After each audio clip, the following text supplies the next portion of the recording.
আজকের এই রেসিপিটা শুধু টেস্টি না, ভীষণ হেলদিও। আমরা আজ বানাচ্ছি ফ্রেশ ধনেপাতা বাটা। এটা সিম্পল কিন্তু powerful food item. Coriander leaves মানে শুধু ফ্লেভার না, এটা শরীরের জন্য খুব বেনিফিশিয়াল। এটা হজম ইমপ্রুভ করে, গ্যাস আর অ্যাসিডিটি কমাতে হেল্প করে। কোরিয়েন্ডারে আছে অ্যান্টিঅক্সিডেন্ট আর যেটা ইমিউনিটিকে বুস্ট করে ন্যাচারালি। এমনকি ব্লাড সুগার ব্যালেন্স আর স্কিন আর হেলথও ভীষণ, স্কিন আর হেয়ারও খুব ভালো রাখে।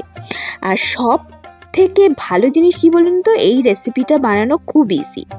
একটু কটা ধনেপাতা যেটা আপনারা মিক্সিতে মিক্স করবেন, দেখবেন একদম পেস্ট হয়ে যাচ্ছে। তার সঙ্গে কাঁচা লঙ্কা দেওয়া আছে আর নুন দেওয়া আছে।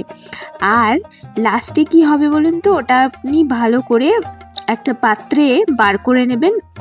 দেখুন আমরা দেখাচ্ছি, আমরা মিক্সি থেকে পাতাটা বার করে নিলাম। বার করে এখানে আর দুটো ইনগ্রেডিয়েন্টস দিলে কমপ্লিট হয়ে যাবে। সেটা কি আপনাদেরকে দেখাচ্ছি, দেখতে থাকুন।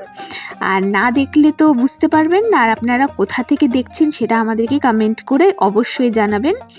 এই দেখুন, এইবার আমরা দিচ্ছি একদম খুবই, যেটা দিলে একদম টেস্টটা দ্বিগুণ হয়ে যাবে, এটা হচ্ছে একটু সর্ষের তেল।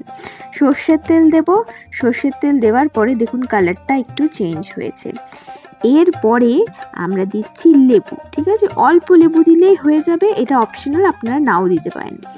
আর এটা আপনারা করে খাবেন ভাত দিয়ে, রুটি দিয়ে, দুটো দিয়ে, একদম ফাটাফাটি টেস্ট। আমার তো এক থালা ভাত খাওয়া হয়ে যায় এটা দিয়ে।